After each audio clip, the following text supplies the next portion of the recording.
We all went to the States to record Blokes You Can Trust, which was an adventure in itself. You know, I guess at the time Bill had heard about this Butch Vig. He'd worked with Tad and he was working with Nirvana at the time. This is pre-Nevermind.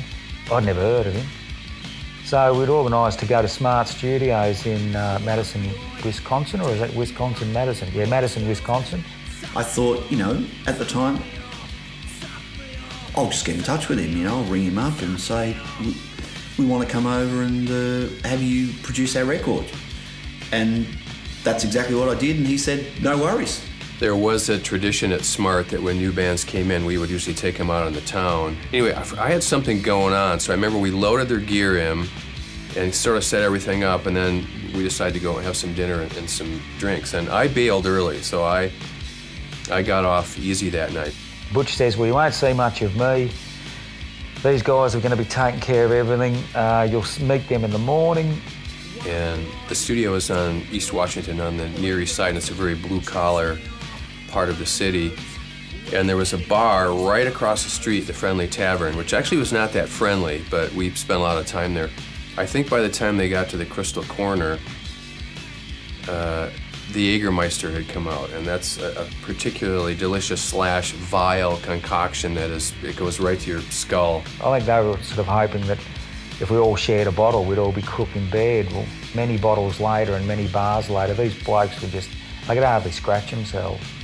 So we got a lot of trouble from their wives and girlfriends. And we got lost because we went back to one of their guys' places, and after we got booted out, I didn't know where we were. So I slept in a shop front for a while. Bill went some way, Robbie went the other, but we all sort of made it back to the hotel eventually. But we all fronted up for work. It was 9 o'clock, we had to be at the studio the next morning. We were all there ship-shape and ready to go. The next day I came in, I had no idea you were there. I walked in and they're just all completely passed out.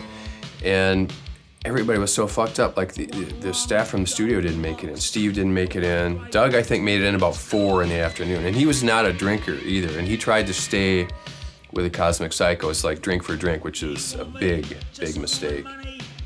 So Butch ended up doing the recording and the production with us.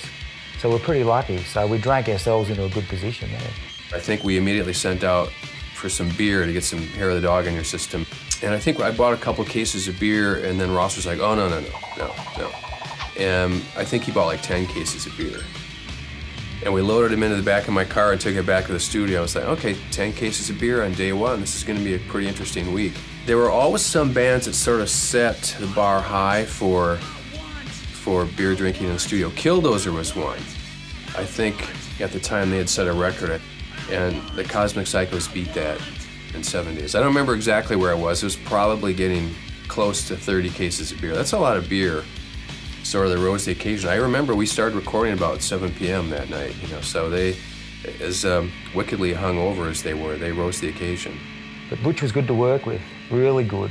And because he'd just come from doing the Nevermind sessions, he also, because, you know, we were asking him about it, going, you know, give us a play. So he put on a bit of that recording and goes, well, I'm not supposed to play this to anyone, but he whacked a little bit on and sounded pretty good. I mean, no one was to know at that stage what was going to happen to that record. But Butch is a great bloke.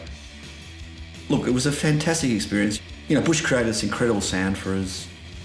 I was surprised. I went down to Melbourne one day and walked into the usual big record store, Allen's Music or Brash's or something like that, and there it was sitting at the front. So, in one of them bins, in the new release bins. Well, I hadn't seen any of our stuff in any record shops except for your Missing Links and your Go-Go's and Leading Records. So that music was starting to go. The whole Nirvana thing was building then. The Mudhoney were flying in Europe.